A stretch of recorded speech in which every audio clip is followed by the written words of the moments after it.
My name is Alice, and I am 30 years old. I live in a small, tight-knit village that once thrived under generous rains, but now struggles under the grip of a relentless drought.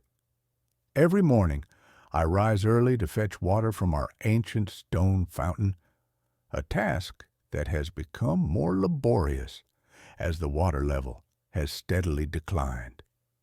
I remember a time when the fountain overflowed with life-giving water. Now, each drop is a treasure. The changes around me are impossible to ignore. In my childhood, the land was vibrant. Lush gardens, thriving orchards, and colorful flower beds painted our community with hope. Today, the soil is dry and cracked, and the once vibrant plants are withering under the unyielding sun. Even the old oak tree in the village square, which once provided a cool refuge from the heat, now stands as a weary sentinel, its leaves sparse and its branches gnarled. I often pause during my morning routine to reflect on how drastically our world has changed. I have come to understand that our current hardships are not just the result of nature's unpredictable whims.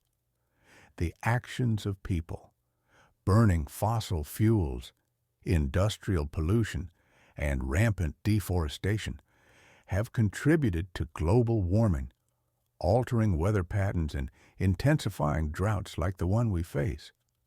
I feel a deep sense of responsibility and urgency when I see the consequences of these actions right before my eyes.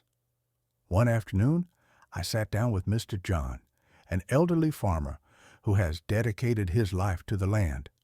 Over a modest cup of tea, he shared stories from a time when the rains came reliably every season. I remember when the rivers would swell and the fields were lush with crops, he recalled, his voice tinged with both nostalgia and sorrow. Now, our wells are nearly empty, and the rivers are but memories. The land is crying out for help. His words resonated deeply with me. They reminded me that our struggle is not isolated. It is part of a larger, global crisis.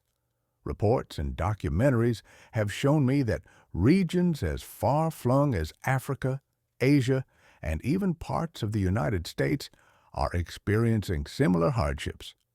I realized that the drought is a symptom of a much bigger problem, one that calls for collective action and thoughtful change. In response to these challenges, our village recently organized a community meeting in the town square. People of all ages gathered, each bringing their own stories and ideas. I stood before my neighbors and spoke from the heart. We must change our habits and protect the precious resources we still have. Every drop of water counts. We need to adopt new irrigation techniques, plant trees, and explore renewable energy options like solar and wind power. Together, we can make a difference. The meeting was a turning point. Ideas flowed freely, and soon a small committee was formed to address our water crisis.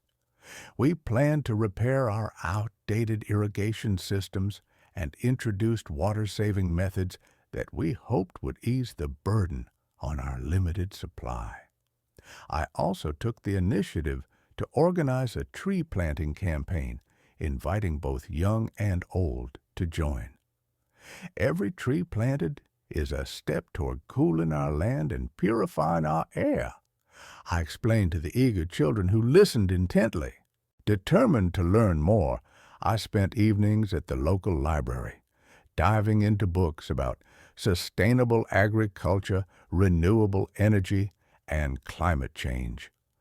I read about wind turbines gracefully harnessing nature's energy and solar panels that could capture the sun's power without harming the environment. Inspired by the success stories from countries like Germany and Denmark, I began to write letters to our local council, urging them to invest in these modern, eco-friendly technologies. Though change does not come overnight, every small step feels like progress. When the sun sets and a gentle dusk settles over our village, I sit on my porch and reflect on the day's efforts. I think of Mr. John's stories, the spirited discussions at our meetings, and the hopeful smiles of children who will inherit this land. These moments reinforce my belief that while our environment has been battered, it is not beyond repair. With perseverance and unity, we can restore the balance. I know that our village's efforts alone cannot reverse global warming, but I firmly believe that local actions can inspire larger changes.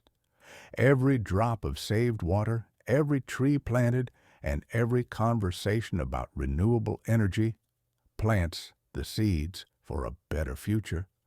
I dream of a world where communities worldwide take responsibility for the environment, where every government prioritizes sustainable practices, and where future generations inherit a planet that is resilient and vibrant.